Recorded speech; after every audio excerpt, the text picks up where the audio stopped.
दोस्तों, प्रत्येक वर्ष 18 जून को हल्दी घाटी युद्ध के वीर सपूतों की याद में हल्दी घाटी शौर्य दिवस मनाया जाता है। इसी दिन हल्दी घाटी का भीषण संग्राम शुरू हुआ था, जहां साहस, त्याग, पराक्रम और मातृभूमि को स्वतंत्र रखने के प्रण के लिए हजारों शूरवीरों ने वीरगति प्राप्त की थी। परंतु इस वीडियो में आप हल्दी घाटी युद्ध के किसी शूरवीर योद्धा के बारे में नहीं, बल्कि एक ऐसे पशु की स्वामी भक्ति जानेंगे जो महाराणा प्रताप के बहुत ही निकट था। महाराणा प्रताप के चेतक अश्व के बारे में तो सभी बहुत अच्छी तरह से जानते हैं, परंतु महाराणा प्रताप के स्वामी भक्ति हाथी के बारे में बहुत कम लोग जानते हैं। राम प्रसाद और हिंदुआ सूरज महाराणा प्रताप का साथ बचपन से ही था।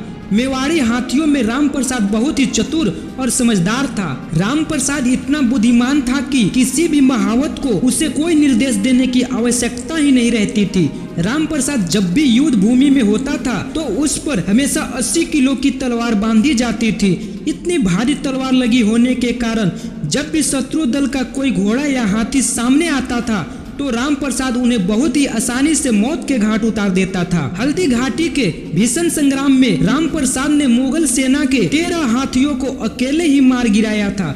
युद्ध में राम प्रसाद मुगल सेना के हाथियों को आगे बढ़ने ही नहीं दे रहा था। राम प्रसाद को देखकर ऐसा प्रतीत हो रहा था कि वह अकेले ही 100 हाथियों पर भारी पड़ेगा। राम प्रसाद का पराक्रम और समझदारी देखकर हल्दी घाटी युद्ध में मौजूद मुगल सेना के बड़े बड़े सेनापति राम प्रसाद को जीवित कैद करना चाहते थे। उस हाथी को पकड़ने के लिए 7 हाथियों का चक्रव्यूह तैयार करना पड़ा था तथा प्रत्येक हाथी पर 2 महावतों को बैठाया गया था।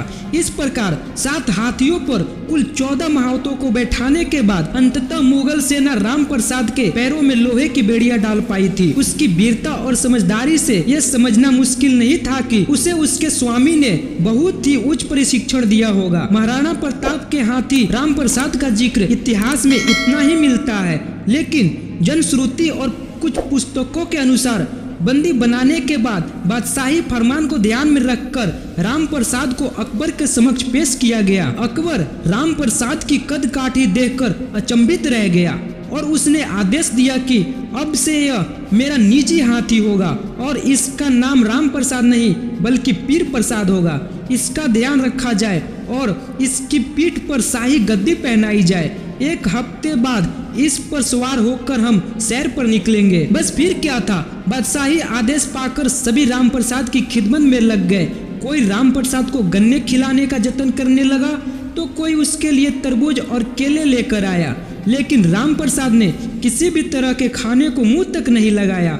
राम प्रसाद को यह आभास था कि वह शत्रु की कैद में है। वह एकटक किले के मुख्य द्वार को देखते रहता था, इंतजार में कि महाराणा प्रताप आएंगे और प्यार से उसका माथा कुचकारेंगे, जिसके चलते वह मुख्य द्वार को बार बार देखता रहता था। जब राम प्रसाद ने 3 दिन तक कुछ नहीं खाया तो बादशाही आदेश के अनुसार उसे जबरदस्ती खाना देने और यातना देने का दौर शुरू हुआ। 18 दिनों की यातनाओं के बाद वह निढाल होकर जमीन पर गिर गया और वीरगति को प्राप्त हुआ। उसने जानवर होने के बावजूद कभी भी शाही गद्दी को अपनी पीठ पर नहीं रखने दिया और अपने स्वामी महाराणा प्रताप के स्वाभिमान को अक्षुण्ण बनाए रखा। अकबर को जब यह सूचना मिली होगी तो शायद उसने सोचा होगा कि जिस स्वामी का हाथी ही इतना स्वाभिमानी है तो उसका स्वामी कितना अधिक स्वाभिमानी होगा।